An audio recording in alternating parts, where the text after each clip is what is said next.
Howdy everyone, it's me once again, the one and only Killer Dan.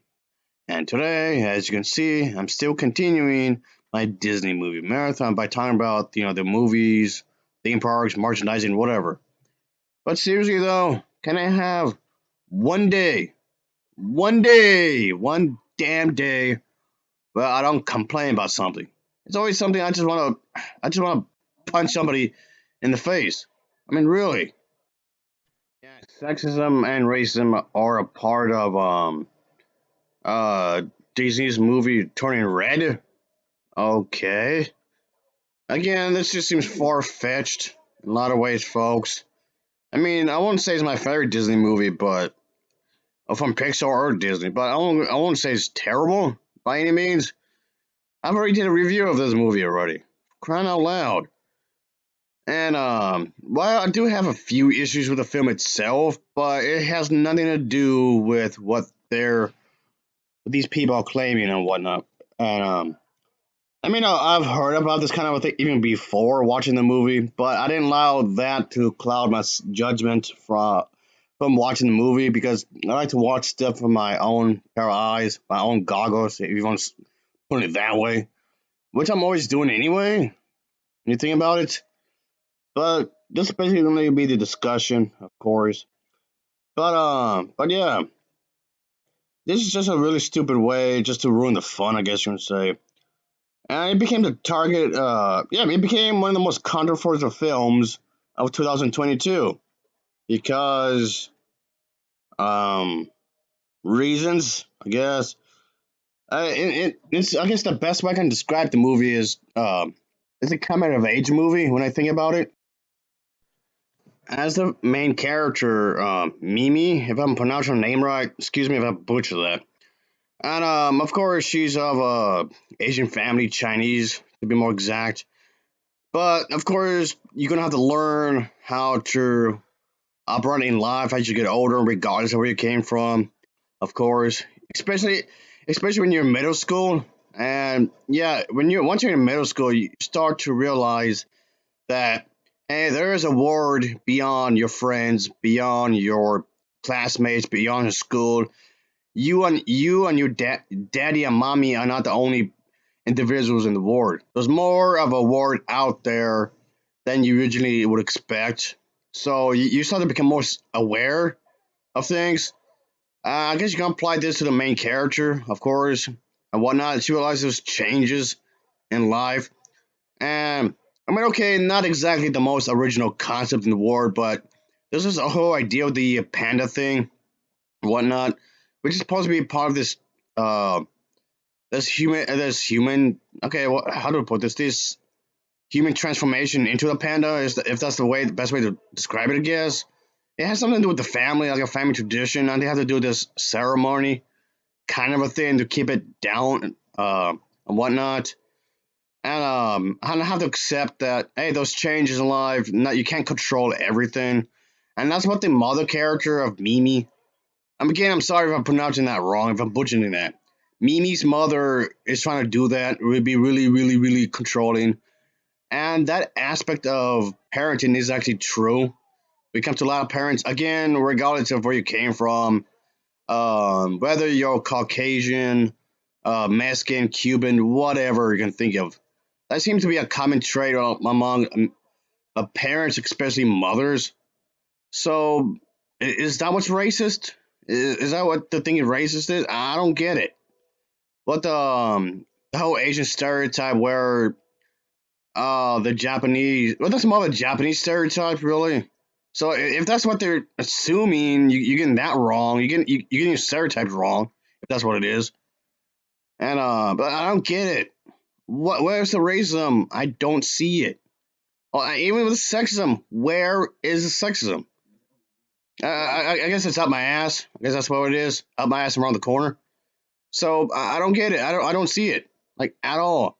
Even if somebody points it out to me, I still don't see it.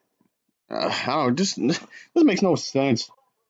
I mean, yes, Asian hate does happen. Unfortunately, that does happen. But even that's the case, what does this got to do with the movie? I don't get it. Uh, Mei I don't know how to pronounce the main character's name. It's, again, sorry if I'm butchering her name. My apologies. Excuse me, Mei Ling, Mei, however they pronounce it in the movies. Again, excuse me if I'm mispronouncing her name. Excuse me, since say that ahead of time. But the idea is that the mother character has been overly protective of her daughter. Yeah, her daughter's supposed to be this quirky middle schooler and whatnot. She, of course, could have some sort of social life, which is understandable when it comes to, teenagers. Because around, the age of 12, 13, 14, of course, you're going to be rebellious. That's to be expected. Um, but yeah, I'd be worried if I had a child or children if they didn't do that. If I'm going to be honest with you. And it's just people are trying to understand what's the purpose, what's the intention behind the movie to begin with. And excuse me, maybe it has something to do with entertaining you, because at the end of the day, that's what this is. It's fiction. I mean, granted, sure, this was not the only time that the Disney company was accused of being sexist and racist, because this has happened for eons and eons. It doesn't mean it's true, like at all. Probably, most likely, people are just going off with that, and having main cast of characters from a different country. They're trying to act as if that maybe Pixar or Disney are misrepresenting the culture somehow. I mean, yes, there's a lot of stuff they could have pulled from the Chinese culture, the Japanese culture, Korean, or whatever else you can think of. Sure, but that would have made this movie about like 8 hours. Heaven Almighty. Yeah, yeah. Of course, every culture has their own belief system, their own traditions, their own foods, their own rituals, their own, everything, which is fine. And ugh. And how you can condense that into one movie? I'm not saying to ignore the culture, okay? Just throwing it out there. I'm not saying to ignore the culture at all. But you can't expect the movie to talk about literally every single thing of indie culture. Again, what's the sexism coming? I don't get it. This entire thing's just nonsense. I don't get it. This is so stupid. I mean, of course, he goes on another storyline with teenage girls going after their passion and whatnot. And of course, another complaint I've heard is that turning red is glorifying disobedience. Again, teenagers are often rebellious anyway. So what are you talking about? Ugh. Yeah, I don't get it. I don't get it. And I mean, okay, those little toy devices that are in the movie, which also they also criticize the film for having a nostalgia trip, because those little the little toys or whatever that might came from the early 2000s or whatnot, or the late 1990s. I mean, yeah, that's there, yeah, but that doesn't mean that